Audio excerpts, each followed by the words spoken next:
एक बार की बात है, घने जंगल के बीच बसे एक छोटे से गांव में लिली नाम की एक युवती रहती थी। वह अपनी दयालुता और छोटे बड़े सभी प्राणियों के प्रति अपने प्रेम के लिए जानी जाती थी। उसने अपना अधिकांश समय जंगल में भटकने, उसके रहस्यों को जानने और प्रकृति की सुंदरता को निहारने में बिताया। एक दिन जंगल में भटकते हुए लिली को एक घायल पक्षी जमीन पर पड़ा मिला। उसने सावधानी से उसे उठाया और वापस अपनी कुटिया में ले गई। उसने चिड़िया के घावों की मरहम पट्टी की और उसकी देखभाल कर उसे फिर से स्वस्थ कर दिया। और पक्षी लिली की देखरेख में मजबूत और मजबूत होता गया।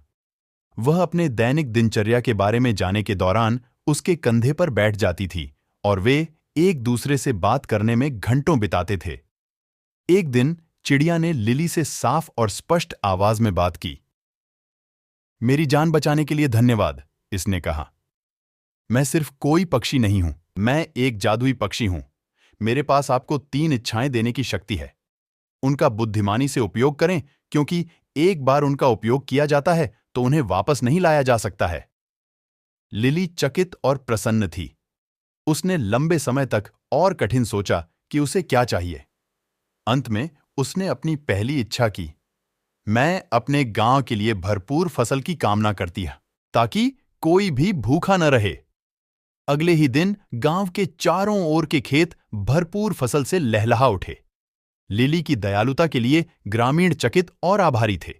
अपनी दूसरी इच्छा के लिए लिली ने सभी प्राणियों की भाषा को समझने की क्षमता की कामना की, और ठीक उसी तरह वह पक्षियों की चहचहाहट, मधुमक्खियों की भनभनाहट और पत्तों की सरसराहट को समझ सकती थी।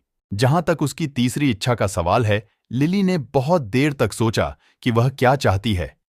अंत में उसने अपनी इच्छा व्यक्त की।